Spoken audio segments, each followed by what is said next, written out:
Singgah-singgah kala singgah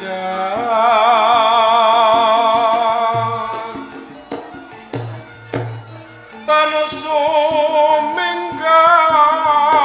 durga kala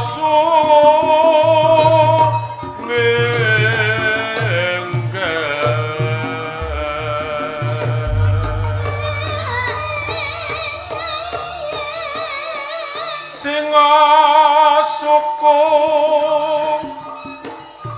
singa wulu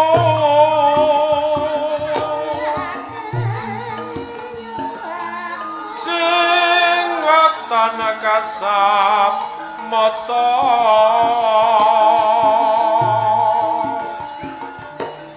singa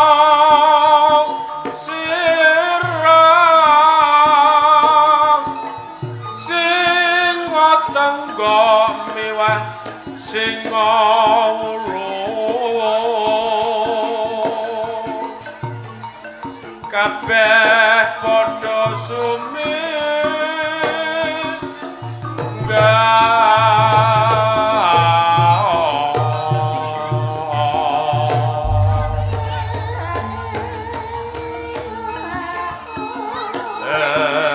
telenging jala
Gujleng iblis laknat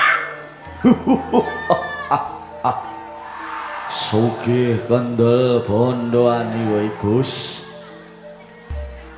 ya kene kok kowe kanthi maksu jiwa banting raga ayo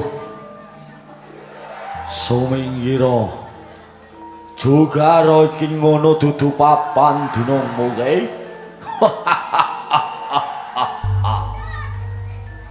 yen kowe maksa ora gelem dugar apa sumingkir kepaksa kowe bakal tak kemah-kemah dadi tadah kala mangsa kowe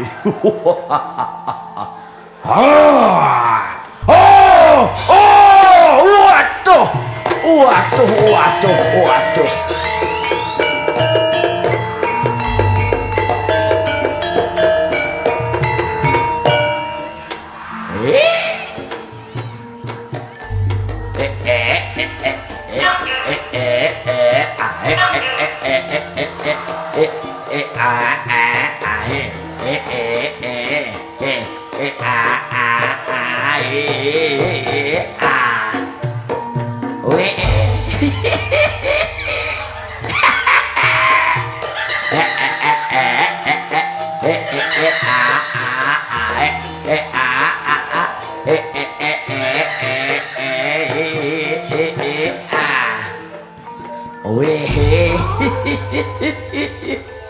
Sapa iki? Kok ana cah bagus sing ngene iki sapa iki? Wah, wah, wah. Diganggu iki diganggu. Cilu. Bah. Cilu. Bah. Waduh, matane mencit. Waduh. Waduh. Wah, wah, wah.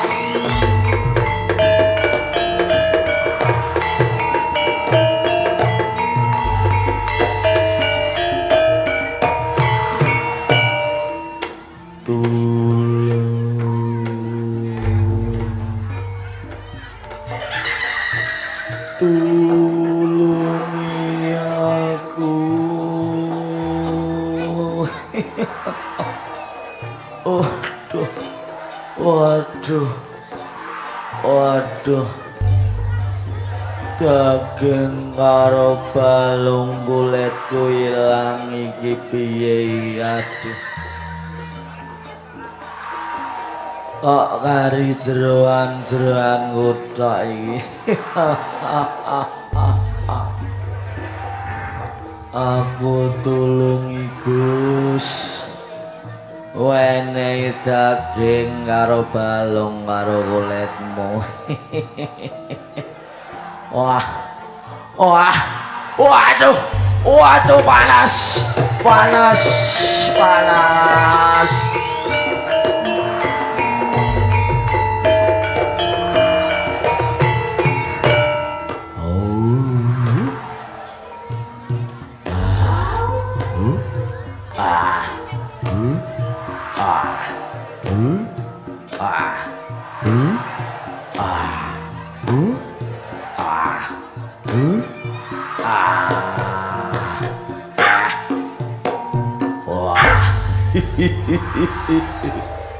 Waduh, waduh, waduh, awakku rasane adem panas, ora kaya biasane iki ana apa iki ya. Lah kok papan dunungku rasane panas kabeh. Wah. Cilaka iki cilaka. Loh.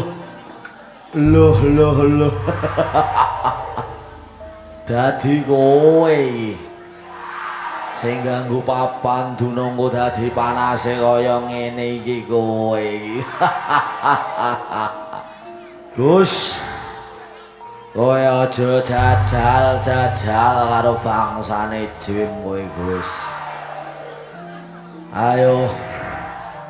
Tampan ana petel iki kowe. Ya. Ora ajar. Pisan kasit. Waduh. Waduh, waduh. Waduh.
Kowe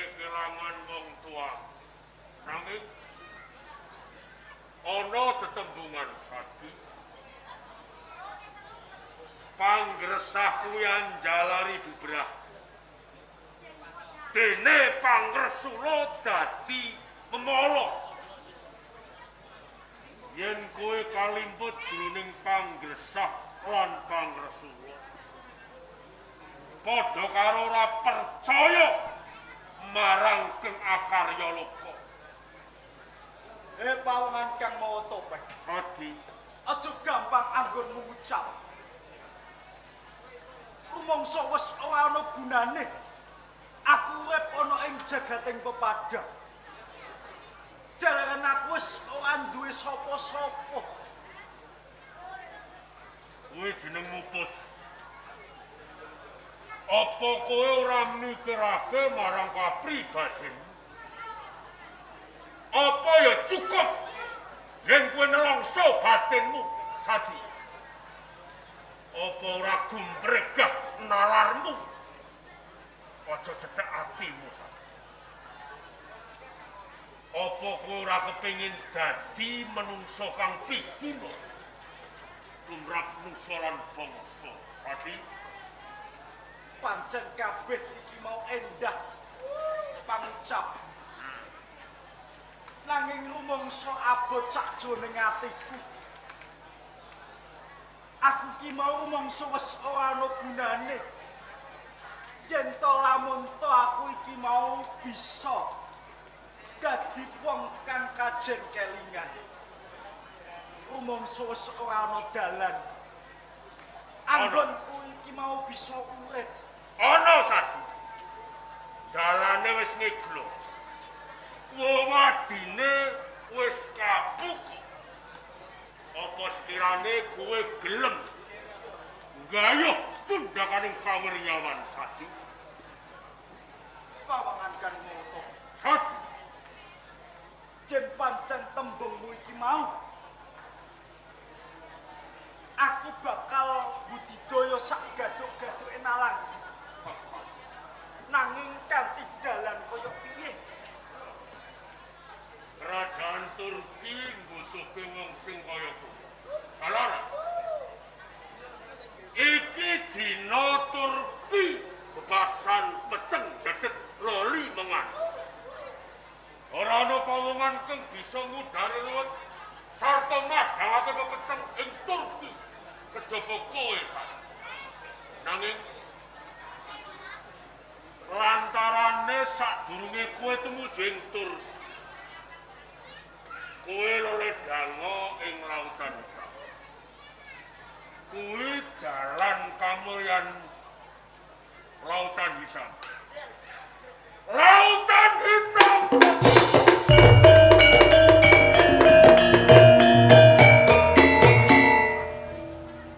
Pawangan kang moto. Apa kabeh tembungmu iki mau bisa tak ukum? Yo kok menawa kabeh tembungmu iki mau pancen bisa dadi kasunyatan. Aku bakal ledang ana ing lautan. Umbi.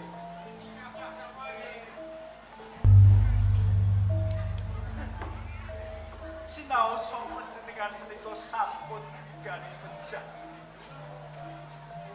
Nanging estunipun panjenengan tasih wonten ing salebetipun manah kula.